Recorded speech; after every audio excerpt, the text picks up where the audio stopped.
Single టేక్లో కొట్టేశారు, single టేక్లో చేస్తారు. అది చూసి అదే హుక్ స్టెప్స్ సాంగ్, అదే మెయిన్ స్టెప్.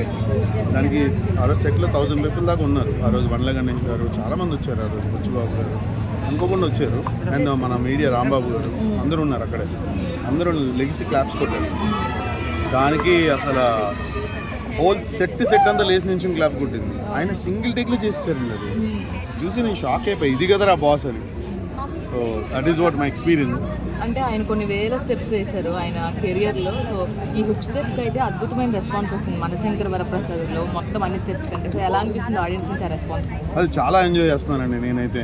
నాకు మొత్తం అన్ని దగ్గర నుంచి ఆంధ్ర, తెలంగాణ, అటు వైజాగ్, ఇటు విజయవాడ, నంద్యాల, కర్నూలు, ప్రతి ఒక్క దగ్గర నుంచి కూడా ఫ్యాన్స్ ఫోన్ చేస్తున్నారు.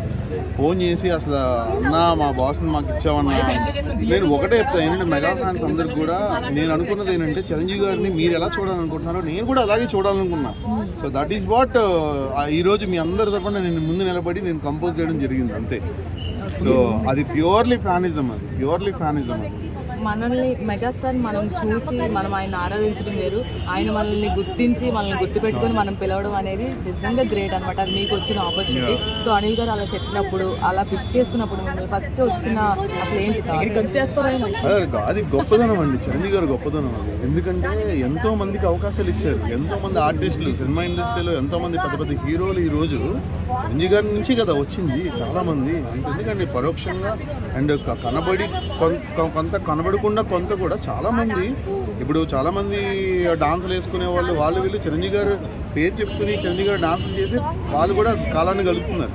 సో నాకు ఇచ్చిన ఈ అవకాశం ఏంటంటే, చిరంజీవి గారు ఒక మాట చెప్పారు నాకు, నేను చాలా తక్కువ మందిని డాన్స్ మాస్టర్ని పిక్ చేస్తాను సందీప్, అందులో Lawrence master, Prabhu master, and తర్వాత పిక్ చేసింది నిన్నే అని చెప్పారు.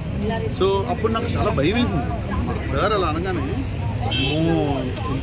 ఇంత పెద్ద మాట అన్నారు, నాకు ఇంత పెద్ద సాంగ్ అప్ చెప్పారు, కొత్తవాడిని బాస్కి కంపోజ్ చేస్తున్నా, ఎగ్జైట్మెంట్ ఇవన్నీ ఉన్నాయి. బట్ అనిల్ అన్న నాకు చాలా సపోర్ట్ చేశారు ఆ విషయంలో.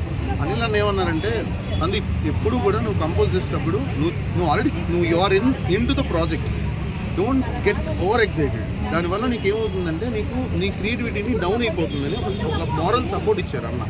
సో అది చాలా హెల్ప్ అయింది నాకు, దాన్ని పర్టికులర్గా ఫాలో అయ్యాను నేను. సో అనిల్ అన్న ఇచ్చిన టిప్స్ ఏదైతే ఉందో అనిల్ అన్నకి థ్యాంక్స్ చెప్పాలి. All the best.